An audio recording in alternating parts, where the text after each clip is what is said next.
Harsharn Gill's presentation focused on consumer megatrends and the opportunities and challenges that this presents the Australian food industry.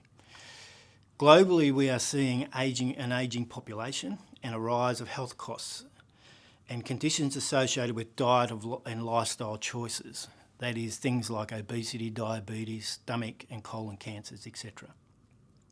At the same time as incomes rise in developing economies, there is a change in the demand for protein, meat, dairy, fruit and vegetables and prepared foods. As well as plant-based food protein products, Harsharn sees great opportunity in Australia to develop gut microbiome food and products that improve health through aiding better digestion to combat diseases. So please enjoy Harsharn Gill's presentation. Yeah, reality is that nobody can predict future, but we all have the ability to remove ourselves from the present and just start imagining and thinking about things or events or other developments which are yet to take place. And the only way we can do that is to really gather as much information as possible, scanning the environment we are working within.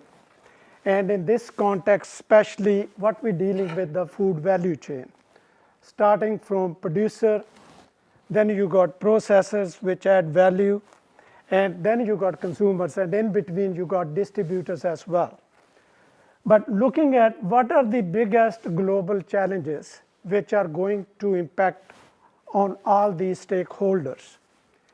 And then what are the enabling technologies or new technologies which will help us to do things better, do differently, or do things which in the past we haven't been able to do.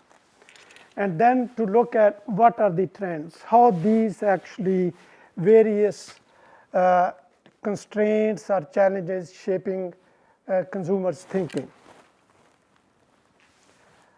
We know that the population is growing, and by sort of 2050, we expect nearly 10 billion people on this planet.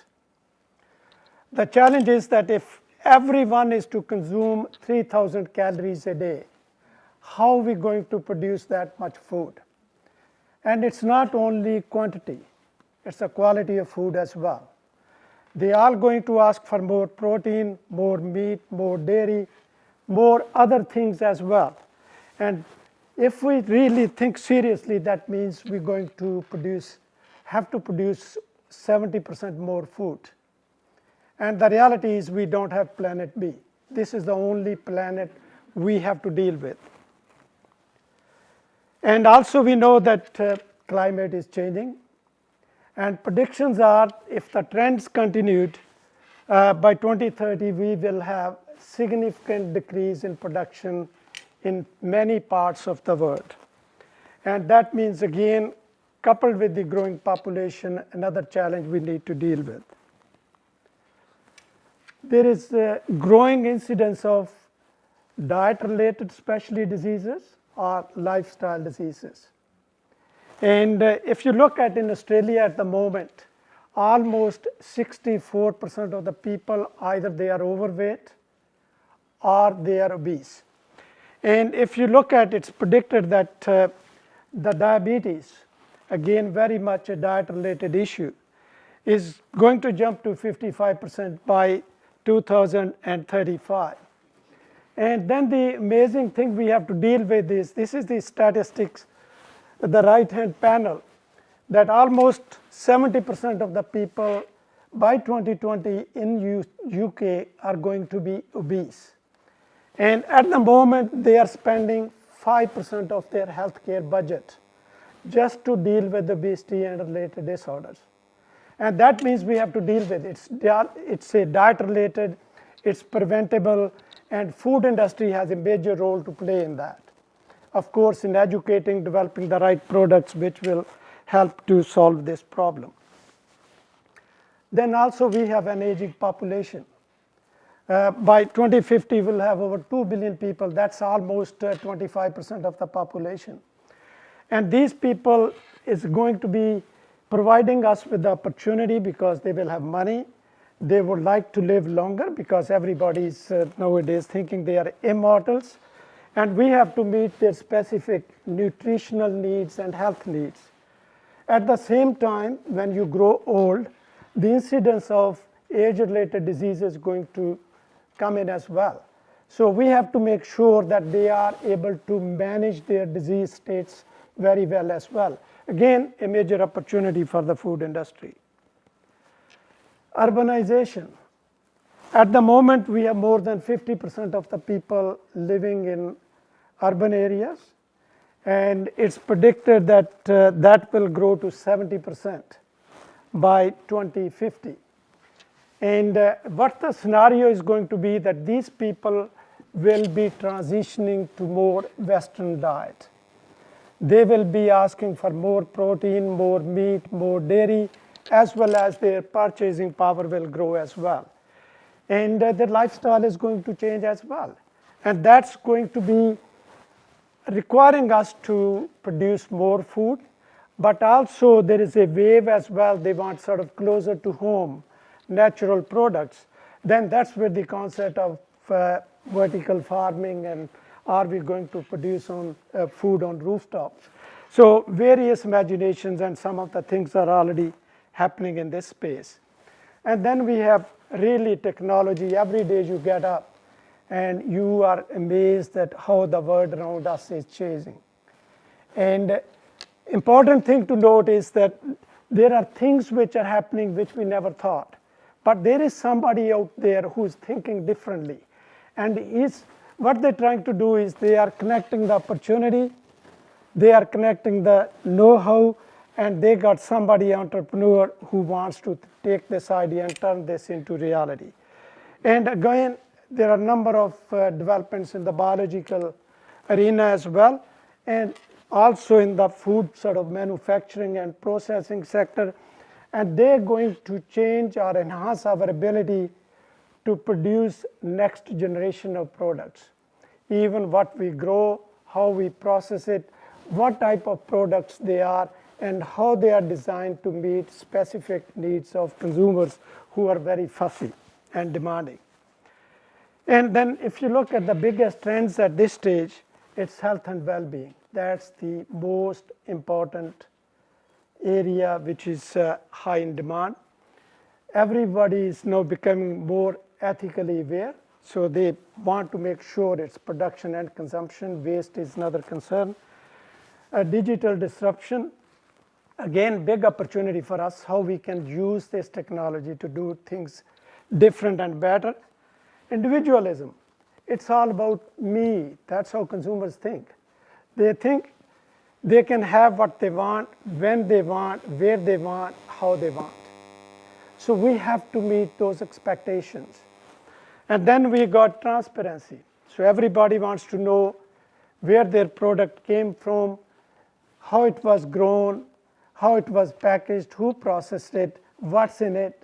And that's again a big opportunity as well as a challenge.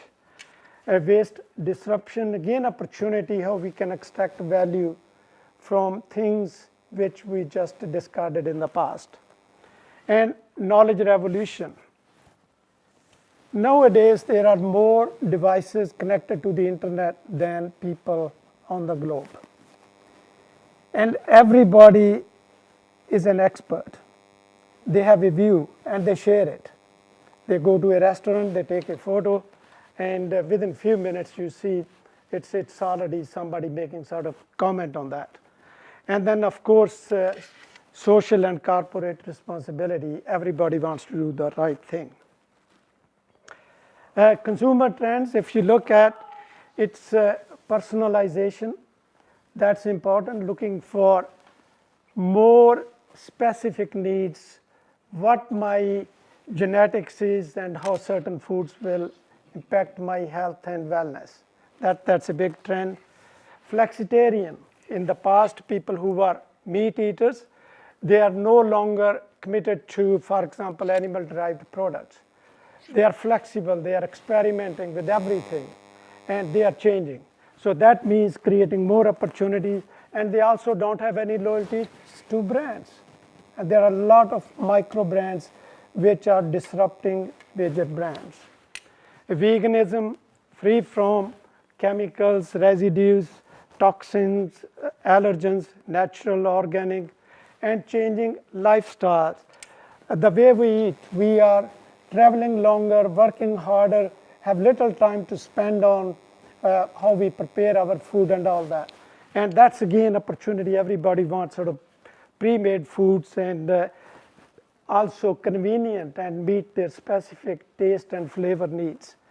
And experience, they want really instant gratification. They're very sort of intolerant in that and eco-ethical in consumption. Changing ways of engagement. The old ways, how we commercialized, how we communicated with consumers is changing. There are so many e-platforms, and that's where they get the information. They're not actually listening to anybody else. They are listening from each other. And truth in labeling, transparency. And again, that's an important one. And I think that's, again, another opportunity for Australian food industry to capitalize on that. And that's where our clean and green image had given us advantage in the global marketplace. And we have the technology now to make sure that how we can exploit that opportunity. Opportunities, as I mentioned in the trends, exactly similar and aligned with that. Health and wellness, personalized, customized, more directed towards your lifestyle, more directed to your demographics, and also flavor and taste as well, free from reduced salt and sugar, again, government initiatives in that space as well. Natural products, naturally enhanced, and fusion products, where people are adding actually unique ingredients, exotic ingredients, even herbs, different types, hemp as well. And you see how the whole industry and the taste expectations are changing. And of course, packaging is another area which is getting innovated. And in health and wellness, I'll just give you a few examples. There are main areas, weight management, because as I said, obesity is rampant, and then gut health, and again, physical well-being. Again, for older people, young people, everybody is conscious nowadays how they look, and they want to get better. And protein and microbial-based diets are driving that category. And then brain function, because people are going to live longer, and that's going to be important for us to keep an eye on. And microbiome directed, again, I'll come back to that, and free from. And just coming back to protein, it's really a concept which resonates globally very well with the consumers. And at the moment, the focus is very much on muscle health and weight management, but the category is going to grow and expand into other areas. And seniors nutrition is a big area, which at the moment we don't have many demographically directed products. And it's the strategy to grow for all the major food companies. This is some data from US and Canada. And you can see that increasing awareness about the benefits of plant-based diets amongst consumers. Health is the big one, which is, sorry.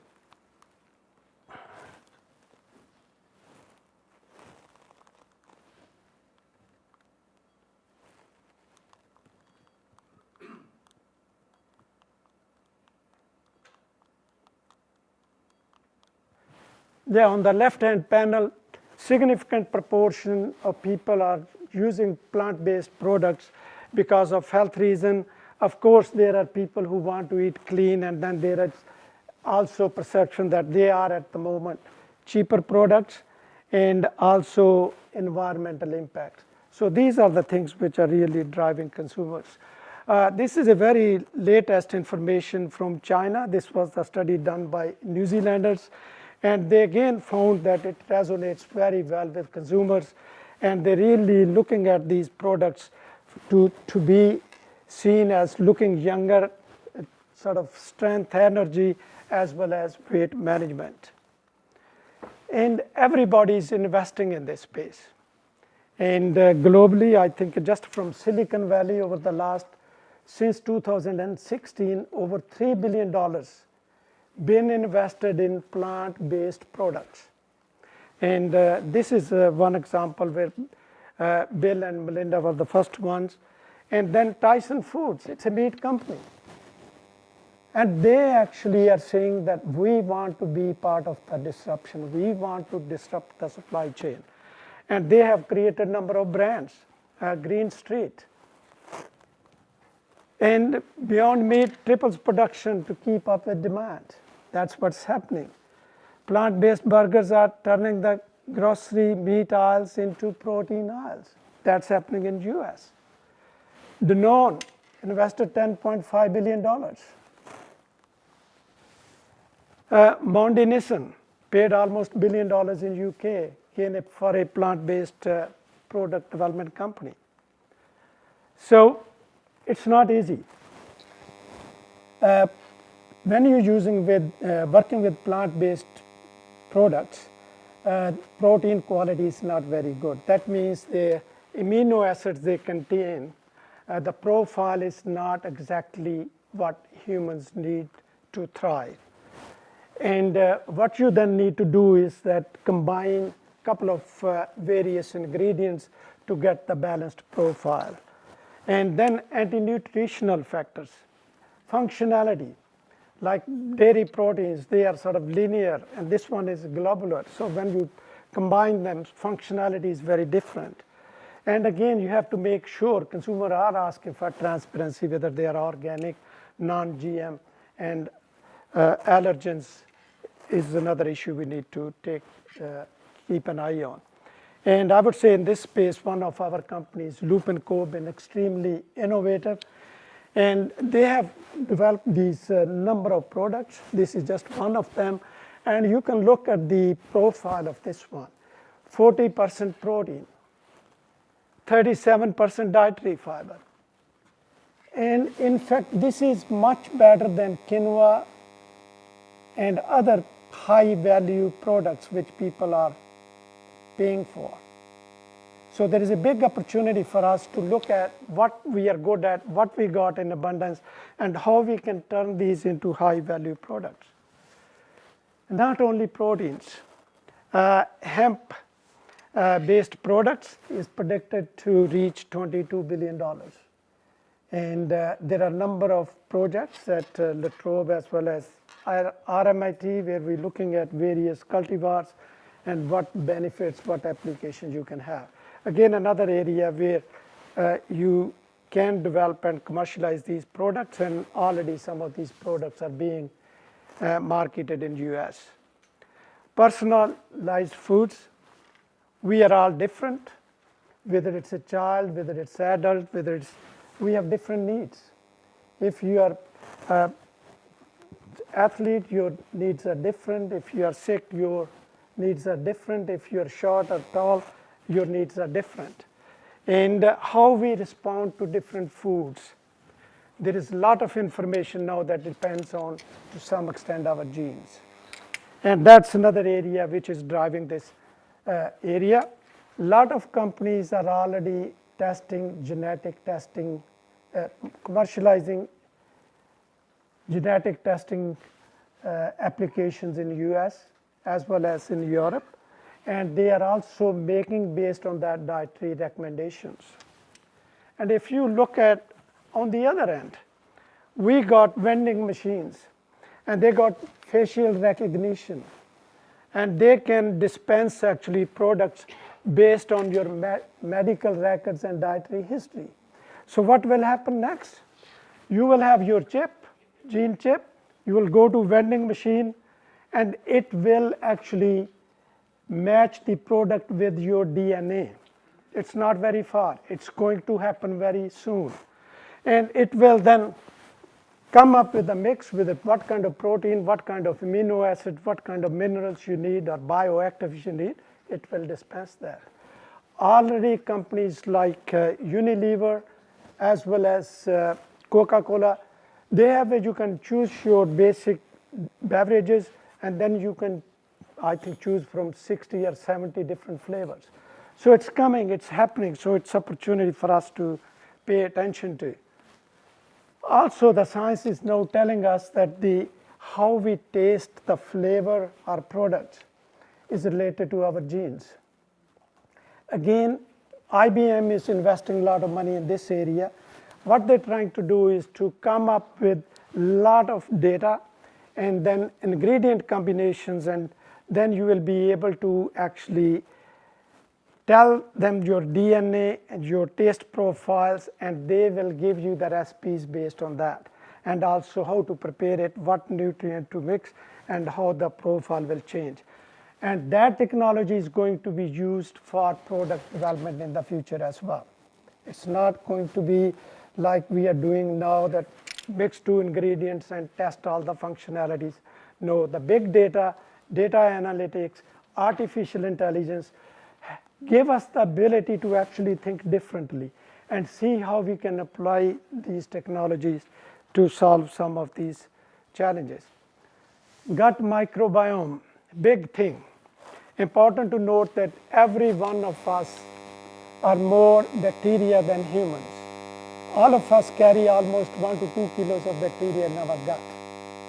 And in fact, 60% of the stools every day we pass contains bacteria, just dead bacteria and some alive.